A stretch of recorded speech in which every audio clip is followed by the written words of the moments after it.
The explosion of protests in Brazil in late June of 2013 was something totally unexpected and surprised and shocked the, quote, politicians, unquote. But then it was something unbelievably terrible, frightening, alarming, and left them dumbfounded. In contrast, for the Brazilian people, it was something fantastic and inspiring, something incredibly exciting, stunning, beautiful, and even sensational. The great movement was wonderful, imposing, impressive, magnificent, noble, and majestic. But none of the, quote, politicians, unquote, ever dreamed that increasing the rate of public transport by only 6% nationally would cause a social revolution and incite over 1 million Brazilians to go to the streets in hundreds of cities all over Brazil. For it had been only 6 months ago when they had increased fares of all public transportation by 6%, and there were some small protests in Sao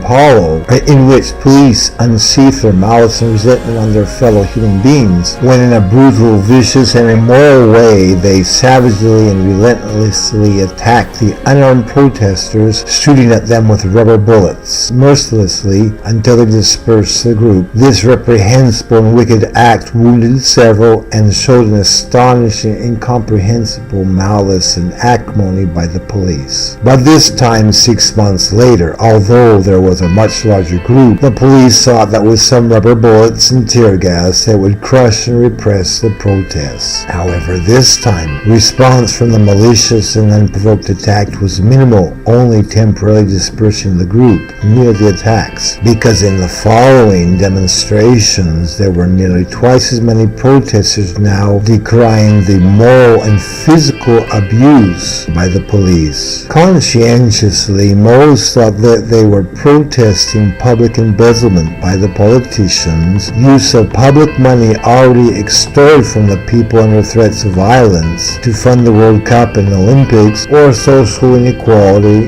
necessary improvements in public transportation and lack of quality transportation, improvements in public health, infrastructure, education, quality of life, but all these are just symptoms. There was one group that was able to vocalize the real problem behind the public outburst: government, cancer on society. All of the social problems, if they are not caused by the belief in government, unquote, then they're exacerbated by it and the belief in, quote, government authority. In fact, if you were to ask 100 people just what, quote, government is, you would have 100 opinions. Just like, quote, Santa Claus, ask 100 people to describe Santa, and you're receiving a shocking disparity of opinions. The reason for this is that, quote, government is just as much a fantasy as Santa Claus, the Easter Bunny, or the Tooth Fairy. Oh, I wish the Tooth Fairy were real.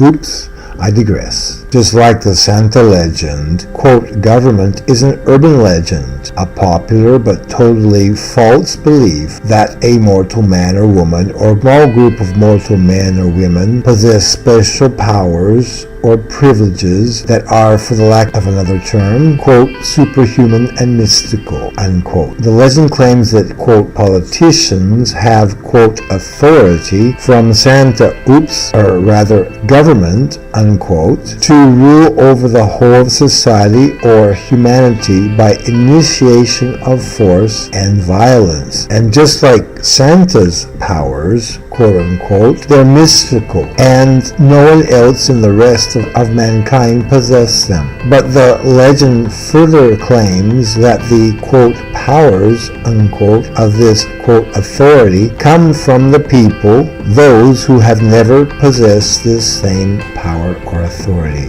There have even been people in the past who have defended, quote, government, calling it a social, quote, contract. But there is a tiny little problem. Have you ever signed your social contract? Then you have no obligation to any, quote, government, be it local, state, or federal? Why do politicians expect you to bankroll the farce of, quote, government, to pay for their political scandals and the embezzlement of money extorted from the population to pay for the World Cup, the Olympics, and other schemes of the global elite, especially since, quote, government does not even exist? If I told you that Santa told me you had to pay me money every month, would you?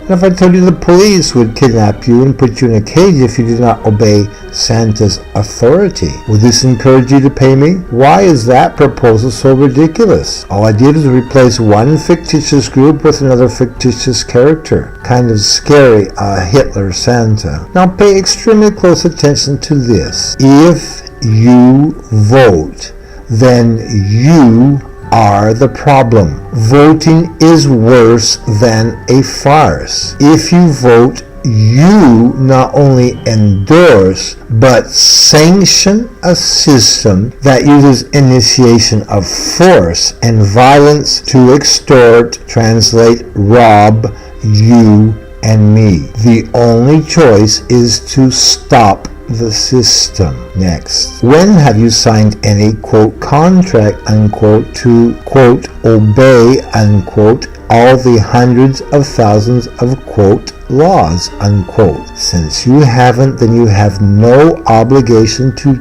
obey any laws. Remember, government is an urban legend. There are groups of politicians who claim to have authority and special privileges not based on any fact or truth and seek to extort your money. Federal, quote, politicians, unquote, state politicians, local politicians, about property, quote, tax, unquote. It is just rent that you are paying on property duly paid for. And license plates are useless because they have never prevented theft. That is the purpose of the vehicle identification number. And remember, these, quote, politicians, close quote, claim to be entitled to punish people they characterize as, quote, offenders, kidnap people, and put people in cages, cause physical and mental harm, physical bullying and harassment. But unlike Santa, government cannot have any power or, quote, authority that I don't have, because if, quote, government gets its, quote, authority, unquote, from the people, it has the, quote, authority that I and all the people have. Nothing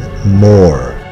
Zero authority plus zero authority is zero authority. And zero authority times however million citizens are in your, quote, country, authority remains zero authority. The media claims that a good portion of the people in Brazil love soccer, right? So when they received the news that the World Cup would be in Brazil, many even cried. Now I hear rumors that there will not be even enough, quote, public money extorted from the people to pay for the World Cup. I think the people who love soccer that much should have the right to write a check to help with the construction of the stadiums. Don't you agree?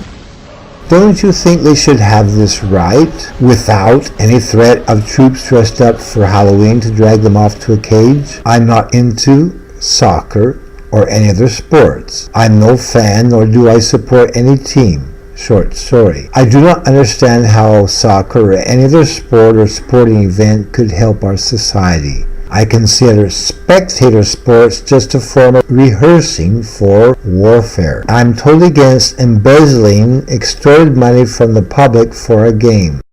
But I respect the opinion of people who like soccer or any other sport. Now, as a gentleman or lady, would you extend to me the right I do to sports fans? I ask the same right to withhold my money to spend it on programs I think more deserving, e.g., potholes in the streets, improvements in public transportation, or food for my family. Are you willing to give me the same right without the troops dressed up for Halloween threatening me with guns and perhaps even forcibly kidnapping me and dragging me off to a cage? More importantly, will politicians extend that same courtesy to me?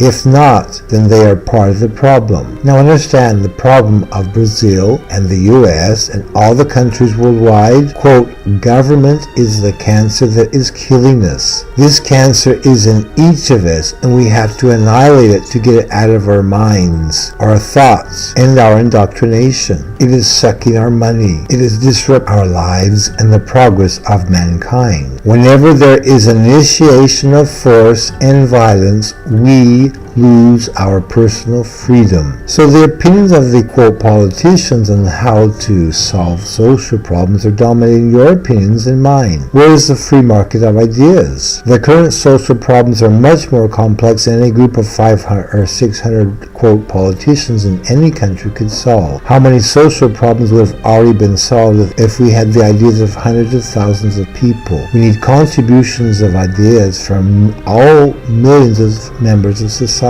But most importantly, we must eliminate immediately all initiation of force and violence. Now, if you disagree, are you willing to threaten me with a gun and drag me off to a cage, or allow quote politicians to threaten me with a gun and throw me in a cage? Solidarity, my brothers. So-called quote democracy unquote has worn out its usefulness. Equal rights to all and the class distinction. Do not allow any more quote political class and quote common class unquote. All quote special privileges and quote special authority or powers close quote are hereby revoked by the people. Initiation of force and violence is the biggest sign that the reality is we all live under a dictatorship. Everyone in Brazil lives under a dictatorship. Everyone in the US lives under dictatorship. Everyone in Russia, Spain, France, Germany, etc. live under a dictatorship. Now that Brazilians have woken up, it is your turn now. Now is the time for you to understand about your true situation and your role in society. No one was ever born a slave. Why were people so angry when the police attacked the demonstrators? Unfortunately, the police are just people fulfilling the role given to them by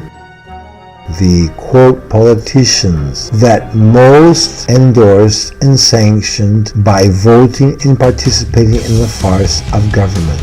We must embrace the police and convince them to participate in our movement too. Realize, quote, government is just an urban legend, a farce, a fraud, and quote politicians, unquote, that group of people who do not have any argument to the right to act based on facts. They have only one recourse to defend this urban legend, this madness, with guns. And when force is used to defend opinions, blood runs in the streets. Recognize most politicians are not, quote, bad people. They're just operating under a societal fantasy. We do not need public reform. We need mental reform. We need to recognize there's no such thing as, quote, government, close quote. Once the majority understand the true nature of the fraud of, quote, government, the game is over. Only then can we replace the system of violence and force with voluntarism. We must refuse to recognize the, quote, rights, close quote, of all, quote, politicians, close quote. Not just local and state, but especially federal. Because remember that no politician, quote, represents, close quote, you or me, but just him or herself. To a small degree, the political, quote, party, but basically the reality is they are bought and paid for by those who put them in power by paying for their election campaign. Therefore, there is no corruption or commitment to the country or even to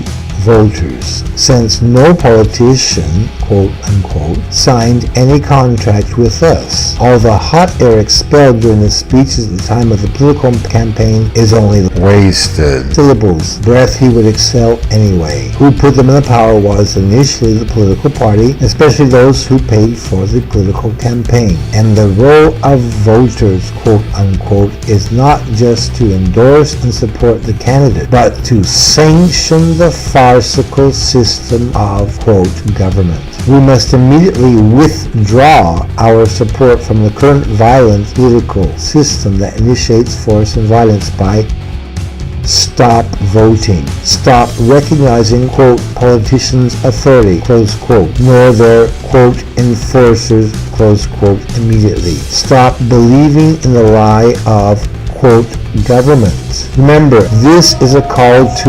non-violence. If we use any form of violence except for self-preservation, are we any better than they? We'll discuss financial and banking reform in an upcoming work.